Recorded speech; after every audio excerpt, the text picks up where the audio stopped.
Ce tout premier drone iranien vise l'un des sites stratégiques les plus sensibles de la région. L'opération dépasse largement la simple récupération de missiles ou de drones abattus. Ce face-à-face entre deux puissances militaires renforce sérieusement les craintes d'un conflit régional généralisé. La tension est palpable. Israël et l'Iran se retrouvent de nouveau dans un rapport de force complexe, où chaque mouvement compte, chaque mot pèse. D'un côté, une puissance qui frappe dans l'ombre, de l'autre, un pays qui affiche sa volonté de riposte sans équivoque. Pourquoi certains drames font le tour du monde, et d'autres sombrent dans un silence assourdissant? Depuis des mois, les images circulent. Des enfants déterrés sous les gravats. Des familles entières réduites à un chiffre, à un bilan provisoire. Des regards vides, fatigués, parfois même résignés. Et pourtant, très vite, le fil d'actualité passe à autre chose. L'émotion s'épuise, l'indignation devient une habitude, le silence s'installe, comme une seconde peau. Et ce silence, il est lourd. Très lourd. Gaza, une enclave, une prison à ciel ouvert. 2 millions d'êtres humains pris au piège d'un conflit dont ils ne contrôlent rien. Depuis octobre 2023, les bombardements israéliens se sont intensifiés. Des écoles visées, des hôpitaux attaqués, des civils, par milliers, tués. Les Nations Unies parlent de catastrophe humanitaire. Médecins sans frontières parlent d'un système de santé à l'agonie. Amnesty évoque des violations massives du droit international humanitaire. Mais malgré tout, le monde regarde ailleurs, ou plutôt, une partie du monde choisit ce qu'elle regarde. Car à Gaza, ce ne sont pas que des bâtiments qui tombent. C'est une mémoire collective qu'on tente d'effacer. C'est une résistance qu'on veut briser. C'est une humanité qu'on refuse de voir. Et ce refus n'est pas accidentel. Il est entretenu, alimenté, organisé. En Occident, les grands médias relaient les discours officiels. Israël a le droit de se défendre, répètent les gouvernements. Mais qui défend les civils de Gaza? Qui pleure les morts anonymes, ces enfants dont on ne retiendra jamais les noms? Pourquoi le mot « terroriste » colle si facilement à un camp? Et jamais à l'État qui rase des quartiers entiers? La France, patrie des droits de l'homme. Les États-Unis, autoproclamés défenseurs du monde libre. Et pourtant, aucun appel clair à l'arrêt des bombardements. Aucune ligne rouge fixée à Israël. Des mots prudents, des condamnations floues, et des livraisons d'armes qui, elles, ne connaissent pas la diplomatie. Joe Biden a affirmé que le soutien à Israël était « inébranlable ». Emmanuel Macron, lui, parle d'une « solidarité indéfectible ». Mais à quel prix? À quel moment cette solidarité devient-elle complicité? Car les faits sont là. Documentés, archivés, les frappes israéliennes ne ciblent pas que le Hamas. Elles touchent des civils, des écoles, des journalistes, des convois humanitaires. Et pourtant, aucun gouvernement occidental ne parle de sanctions. Aucune résolution ferme au Conseil de sécurité. Seulement des phrases vides, des appels au « calme », comme si la symétrie des mots pouvait justifier l'asymétrie des morts. Mais ce silence occidental ne s'arrête pas à Gaza. Il s'étend jusqu'à l'Iran. En avril 2024, Israël frappe un bâtiment diplomatique iranien à Damas, en Syrie. Bilan, plusieurs morts, dont des civils et des responsables militaires iraniens. Une attaque sur une ambassade. Un acte grave, selon toutes les conventions internationales. Mais là encore, silence radio. Pas de condamnation claire de Washington. Pas un mot ferme de la part de Paris. Et dans les médias, le récit est flou. Israël répond à des menaces. L'Iran provoque par procuration. Mais on oublie une chose essentielle. Même en guerre, il y a des règles. Même en conflit, le droit international n'est pas optionnel. Quand un État bombarde une représentation diplomatique sur le sol d'un autre, c'est une déclaration de guerre. Mais Israël, encore une fois, agit sans conséquence, sans rendre de compte, et les grandes puissances laissent faire.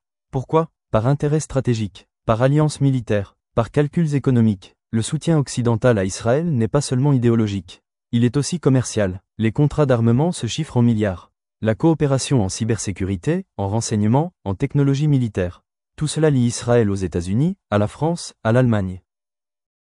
Mais cette coopération va bien au-delà des échanges techniques. Elle s'inscrit dans une logique stratégique, idéologique, parfois même civilisationnelle. Israël n'est pas seulement un allié. C'est un partenaire clé dans une architecture sécuritaire globale, où l'ennemi commun s'appelle souvent « instabilité », un mot qui, dans les couloirs feutrés des chancelleries, remplace de plus en plus les vraies causes des conflits, occupation, colonisation, apartheid. Les États-Unis, depuis la fin de la Seconde Guerre mondiale, ont fait d'Israël un pilier de leur présence au Moyen-Orient. Non pas par amour du peuple israélien, mais parce qu'Israël incarne un poste avancé, une sentinelle militaire, dans une région perçue comme instable, menaçante, mais riche en ressources. Cette alliance s'est consolidée par des décennies de soutien militaire, 3,8 milliards de dollars par an en aide directe. Une somme colossale, versée sans condition, sans contrepartie en matière de respect du droit international. Et ce soutien ne se limite pas à des livraisons d'armes.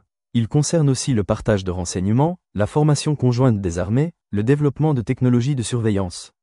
Des technologies souvent testées d'abord sur le terrain palestinien. Des drones, des logiciels de reconnaissance faciale, des outils de cybersurveillance.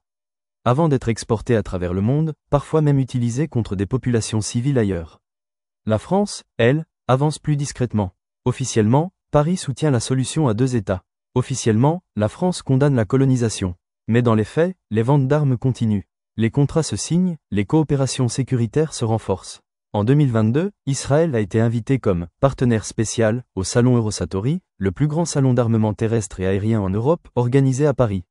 Une décision symbolique, dans un contexte où les tensions étaient déjà extrêmes à Gaza et en Cisjordanie. Et que dire de l'Allemagne ? Lourdement marquée par son passé, Berlin considère Israël comme un partenaire moralement intouchable. Cette posture, née du devoir de mémoire après la Shoah, se transforme souvent en aveuglement politique.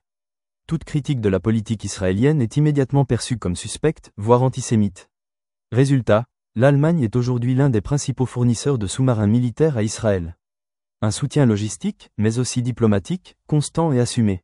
Dans ce triangle transatlantique, Israël bénéficie d'une forme d'impunité institutionnelle. Une impunité construite sur le postulat que ses intérêts sécuritaires sont automatiquement légitimes. Que ses opérations militaires, même les plus contestables, relèvent toujours de l'autodéfense. Même quand elles tuent massivement, même quand elles violent les résolutions des Nations Unies, même quand elles ciblent des populations entières. Alors, quand un hôpital est bombardé à Gaza, les condamnations restent vagues.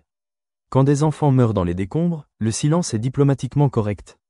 Et quand Israël frappe le territoire iranien, en plein territoire souverain, la communauté internationale détourne le regard. Pas de sommet d'urgence, pas de rappel d'ambassadeur, pas de mots graves comme « agression ». Pourtant, il ne s'agit pas d'une attaque symbolique. C'est une opération ciblée, militaire, meurtrière. Une violation claire du droit international. Mais dans les grands journaux, l'affaire est traitée comme un fait divers.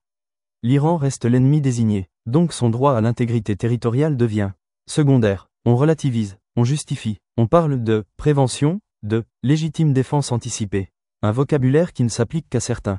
Et la liste s'allonge. Cette semaine encore, une flottille humanitaire a été bloquée. Des bateaux civils, chargés de médicaments, de lait, de matériel médical. Des passagers désarmés, parmi eux des médecins, des ONG, des journalistes. Leur but ? Briser symboliquement le blocus de Gaza. Porter secours là où l'État israélien a fermé toutes les portes. Mais ils ont été interceptés, encerclés, humiliés. Et là encore, pas un mot des grandes chancelleries. Pas de communiqué fort de Washington ou de Paris. Pas de couverture spéciale sur les grandes chaînes. On se tait, encore. Comme si empêcher un peuple affamé de recevoir de l'aide était devenu banal. Comme si bloquer des médicaments, c'était une stratégie normale. Mais ce n'est pas normal. C'est une punition collective, et c'est interdit par toutes les conventions humanitaires. Ce silence, il n'est pas dû à l'ignorance. Il est stratégique. Il sert à maintenir un équilibre hypocrite, condamner en surface, mais continuer à coopérer en coulisses. Les gouvernements occidentaux savent très bien ce qu'ils cautionnent. Ils savent que le blocus affame des civils. Ils savent que frapper l'Iran, c'est jouer avec le feu dans toute la région. Mais leur choix géopolitique prime sur les principes. On sacrifie la morale sur l'autel des alliances. Et pendant ce temps, sur les réseaux, dans la rue, ce sont les peuples qui crient. Ce sont les citoyens qui rappellent l'essentiel. Que la vie humaine vaut plus qu'un accord de défense. Qu'un enfant en Palestine n'a pas moins de droits qu'un enfant ailleurs. Alors, oui, des voix s'élèvent. Mais ces voix dérangent. On les classe, on les réduit, on les surveille. On accuse de radicalisme ceux qui réclament la justice. On criminalise la solidarité. Et plus le silence diplomatique grandit, plus les sociétés civiles s'emparent du débat. Parce qu'elles refusent l'indifférence. Parce qu'elles comprennent que ce n'est pas seulement un conflit régional, mais un révélateur, un miroir de l'ordre mondial. Si vous croyez que la dignité humaine n'a pas de passeport ni de religion, alors cette chaîne est pour vous. Ici, on analyse, on éclaire, on expose, pas pour faire le buzz, mais pour faire entendre ce qui dérange, ce qu'on cache, ce qu'on tait. Alarme, abonnez-vous, partagez cette vidéo, et rejoignez cette communauté qui décrypte le réel, au-delà des filtres.